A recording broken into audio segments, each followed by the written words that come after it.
There we go. All right. We're back here for a little wrap-up thing for Crow Inquisitors, episode 25. Let's have that conversation real quick with Cantarius and dang it, this overlay has Casper too. Crap. I thought I changed these. Anyway, That's funny. Go ahead and play out that conversation. So, okay, first we should figure out how it's happening, because we're apparently by ourselves. So how are we having a conversation one-on-one? In a very dark room, all alone. You walked into my dungeon willingly? That's pretty brave. No, what probably happened is after you had that conversation with Siegfried, Cantarius came up to you and said, there's still one more thing I want to talk to you about. Right. Okay. Yeah. That's fine. That makes sense. And I mean, Gwen's probably with me because, like I said, she doesn't... Oh, no, crap, I did leave her site. It's true. Because, well, whatever. I mean, she's with me now, but... And you hesitate when you see her. Yeah. We skip the 2 seconds in between that don't matter where I hesitate. we sit there and go... Yeah.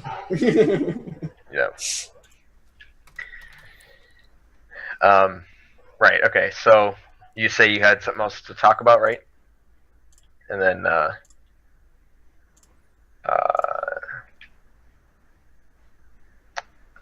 yeah, I think I say, you're going to speak to me about it yourself, not with... Do I know Theo's name? I think it's been said at this point, yeah. Okay. That's going to have Theo speak for you. Dang it, that's a great question. It was mostly a dig because you weren't talking last time. Yeah. But... Oh my goodness. Alright, well, I probably just ignore it. I honestly probably just kind of give you that look of, I'll just ignore that kind of a thing. I don't say anything, but I just kind of give you that look of, alright, well, and we'll just keep going. You don't need to know my business. Not necessarily like a, it was just kind of like a, shut up, kind of a look. Except without the shut up part. Yeah. And I think he just says, like, wait, am I asking you if I can stay inside the walls? No, you're asking you about staying in the proximity of the town. I've already told you can't stay in the walls. Oh, okay, all right. So, yeah, okay. I mean, I just asked if I can. Yeah, I should probably stay in character. What do you say, though? Yeah.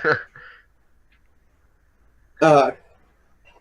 What's the term of what are you again? A Sabin? Sabine. Sabine. I believe, right? Sabine Caspian. I would like permission to be outside of your to camp outside the city for ease of access to your goods for my people.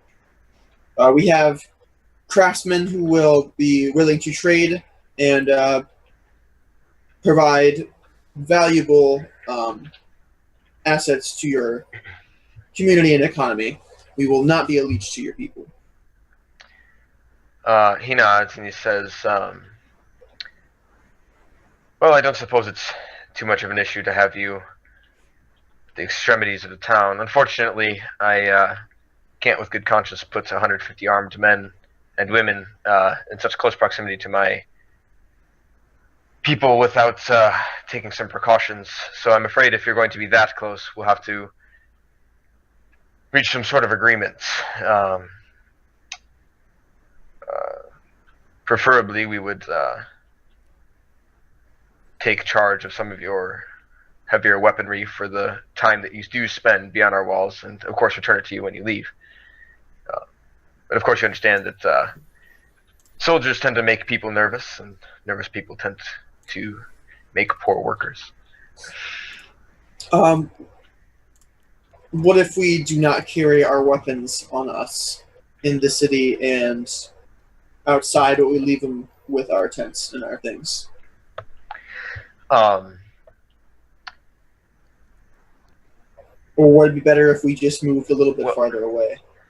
Yeah, as well. It'll certainly, if they require access in any kind of number, will certainly require that the weapons be given up until they leave. But unfortunately, such a short distance outside the town is still too close for you to be heavily armed. So I suppose either you can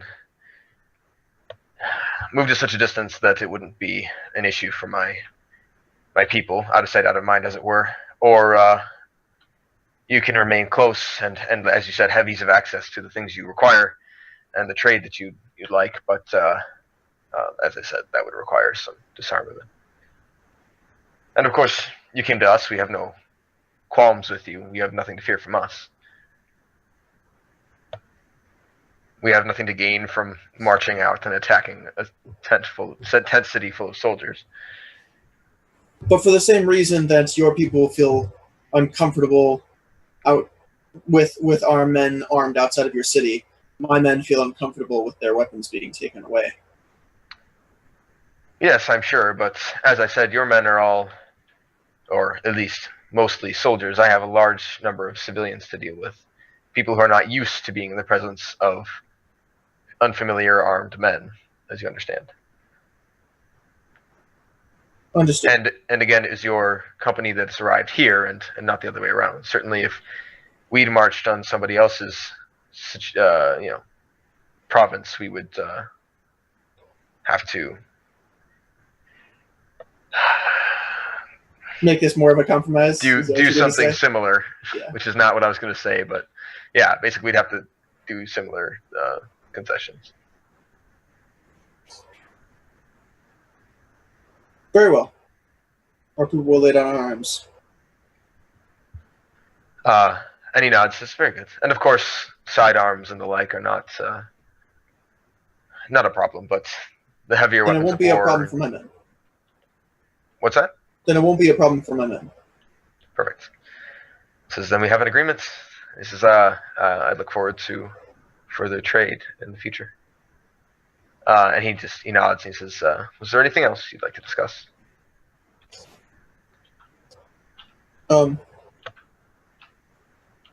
My man, Iris. Yes. Please look out for him. You have no reason to... I have no reason to ask such a thing of you, and you have no reason to comply. I just... from one gentleman to another. If you could protect my men. Of course. If he remains loyal to me, I will remain loyal to him. Good. Thank you. Of course. I shake your hand. Or at least I hold out my hand to shake, but... Yeah. Are you right-handed? Yes. Okay.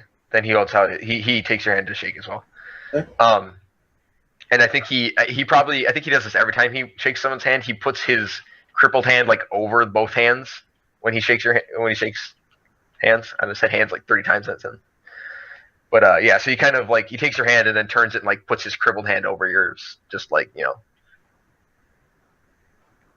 as a what?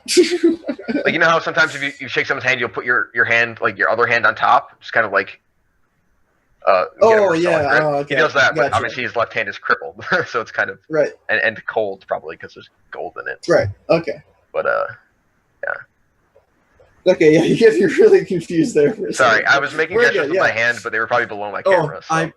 I wasn't even looking at the camera. I was staring at my character sheet. Well, that explains it. Okay. Yeah. Okay. Yeah. That was a good scene. Yeah, well, that went better than I expected. Yeah, and so that definitely gives me the... Wait, no, I'll just roll an intimidation check, guys. Wait. No, you're ruined it. But yeah, I think that gives me pretty much exactly what I wanted from this session, which is you guys are in the same place. Close proximity. And you guys can interact with each other. And because my initial idea for this was to be a intrigue campaign, which means it's all about shifting alliances and politics sort of things. And that's a lot easier to do if you guys are on speaking terms, in close proximity, and have free reign. And we won't have to have so many scenes that won't be like, we won't have people waiting for an hour or so to do something, right? Yeah. So, yeah. So now basically what we can do when we pick up next time is like just say, all right, who has a thing they want to do, right? And just go with people's beliefs now that we have the initial situation set up. And we can just be like, oh, I have a scene, like I have a thing I want to do. All right, who's with you, and like where is it? And then we'll just go with it and be able to like go back and forth from what everybody wants to do. And cool, awesome. Yeah, good stuff. Sounds good. I definitely did not expect Iris to be there and say that. That went like that literally so when nice. you said that, Connor. When you said that, you were like, Iris is there. I'm like, all right, well, this is what he would do. Like this just makes perfect sense. And I'm like, all right, well, this is gonna change everything. But yeah, I didn't know, but it worked out perfectly in my favor, I think. Yeah, well, we'll see if he stays that way. Yeah, we'll see. We'll see who has the luck of the dice on this. I'm pretty good at making deals, so we'll see what he thinks. Exactly.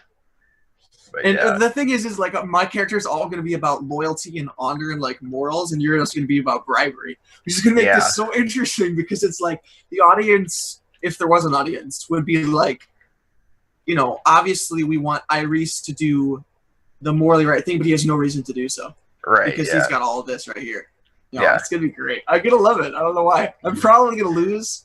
And I feel like this is going to end terribly for Cantarius, but it's going to be a great story. Well, so to be fair, I think it's going to end terribly for everybody because I'm trying to become a golden god. So yeah, your standard is set pretty high. Yeah.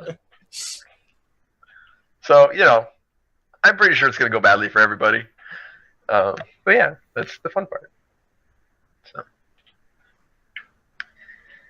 Cool. But yes, I think we're good. Sounds good. All right. We are officially out. Thanks for playing. Yeah, thank you.